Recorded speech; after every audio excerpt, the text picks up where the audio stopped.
Laymen's evangelical fellowship స్థాపకులు దానియేల్ గారు 1956వ సంవత్సరం ఆగస్టు 4వ తేదీన చేసిన ప్రసంగము మత్తయి సువార్త 14వ అధ్యాయం 29వ వచనము. ఆయన రమ్మనగానే పేతురు దోణి దిగి యేసునొద్దకు వెళ్ళుటకు నీళ్ల మీద నడిచెను. యేసు నీళ్ల మీద నడవడాన్ని పేతురు చూశాడు. అది ఒక కొత్త విషయంగా ఉన్నది. అతడు యేసు వలె చేయాలని కోరాడు. రమ్ము అని యేసు చెప్పాడు. అతడు పడవలో నుండి బయటకు వచ్చి కొంతసేపు నడిచాడు. మనము కూడా యేసు వలె కొంచెం సేపు నడవచ్చు. ఒక ప్రకృతి సంబంధి అయిన మనిషి కూడా కొంచెం సేపు యేసు వలె చేయవచ్చు. అయితే అతడు గాలిని అలలను చూచి మునుగుట ప్రారంభించును. మనకు యేసునకు మధ్య ఉన్న వ్యత్యాసమేమనగా, యేసు ప్రతిదినము సేవ ముగించిన తరువాత ప్రార్థించడానికి ఏకాంతానికి వెళ్ళేవాడు. మత్తయి సువార్త 14వ అధ్యాయం 23వ వచనము. ఆయన జనసమూహములను పంపివేసి ప్రార్థన చేయుటకు ఏకాంతముగా కొండ ఎక్కిపోయి సాయంకాలమైనప్పుడు ఒంటరిగా ఉండెను. పేతురు ఒకసారి తాను పాపినని గ్రహించాడు. అతడు యేసు ద్వారా అంగీకరించబడ్డాడు. అయితే దిన ప్రయాస తరువాత విరామాన్ని తీసుకోవడానికి అతడు ఇష్టపడుచున్నాడు. అయితే యేసు తన తండ్రితో ఏకాంతంగా ఉన్నాడు. పేతురు తన దినపు పనితో సంతృప్తి చెందాడు. ప్రజలు కొన్నిసార్లు దినచర్య ముగించిన తరువాత దేవుని పట్ల వారి విధిని విడిచిపెడతారు. యేసు రోజంతా బోధించి అవసరతలోనున్న ప్రజలకు సేవ చేశాడు. అయితే దాని తరువాత దేవుని పట్ల తన బాధ్యత ఉన్నది. తండ్రి తనకు ఒక ఆత్మీయ నూతన శక్తి ఇచ్చుటకు వేచియున్నాడని ఆయన ఎరిగి ఉన్నాడు. ముందున్న వాటి కొరకు ఆయన్ను ఎట్లు సిద్ధపరచాలో తండ్రి మాత్రమే ఎరిగి ఉన్నాడు. ఆయన సాయంకాలము తండ్రితో గడిపిన ఆ నియామకము అర్ధరాత్రిలోనికి వెళ్తూ ఉండేది. ఆయన పూర్తిగా నూతన శక్తితో బలపరచబడతాడు. అనుదిన సేవ తరువాత ఏకాంతంగా ప్రార్థించుటను పేతురు నేర్చుకోలేదు. ఆ ప్రార్థన లేకుండా యేసు వలె నీళ్ల మీద నడవాలని కోరాడు.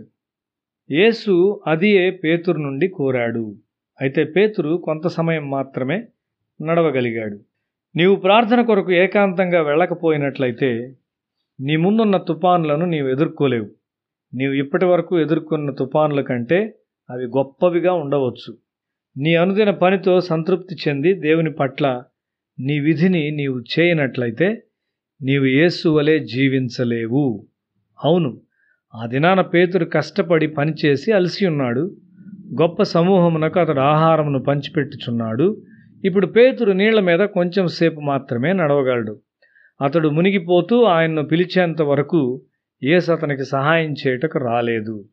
తన అల్ప విశ్వాసాన్ని బట్టి యేసు పేతురును గద్దించాడు. మన చాలిచాలన విశ్వాసం నుండి యేసు మాత్రమే మనల్ని లేవనెత్తగలడు.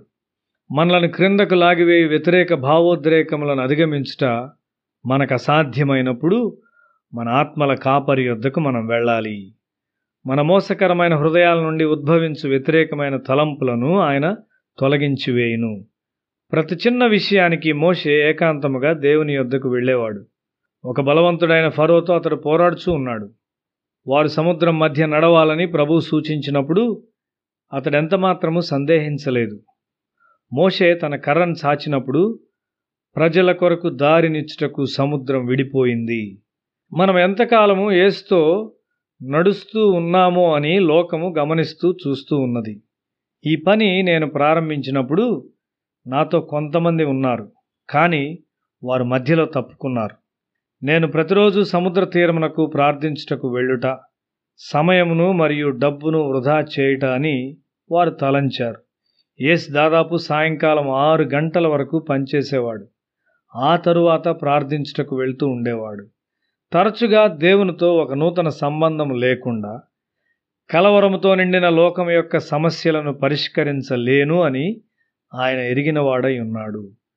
మన ముందు పెట్టుటకు లోకము చాలా భారమైన సమస్యలను కలిగి ఉన్నది. కానీ మనము ఒంటరి ప్రార్థనకు వెళ్ళకపోయినట్లయితే మనం మునిగిపోతాం. ఈ దినము చేయుటకు నేను ఎంతో పని కలిగి ఉన్నాను, కనీసం 3 గంటలు ప్రార్థించకుండా నేను దాన్ని చేయలేను అని గొప్ప లూథర్ ఒకనాడు చెప్పాడు. నీ ఆత్మీయ శక్తులు దేవుని ఆత్మ ద్వారా వచ్చినవై క్రియలోనికి తీసుకొని రాబడును. గొప్ప ఎత్తు నుండి పడు నీళ్ల నుండి శక్తి ఉత్పన్నమవుట ద్వారా విద్యుత్ శక్తి తయారు చేయబడుతుంది. దేవుని కొండను అనుదినం ఎక్కే ఒక మనిషి క్రిందికి వచ్చినప్పుడు లోకమును ఎదుర్కొనుటకు ఒక శక్తిగా ఉంటాడు.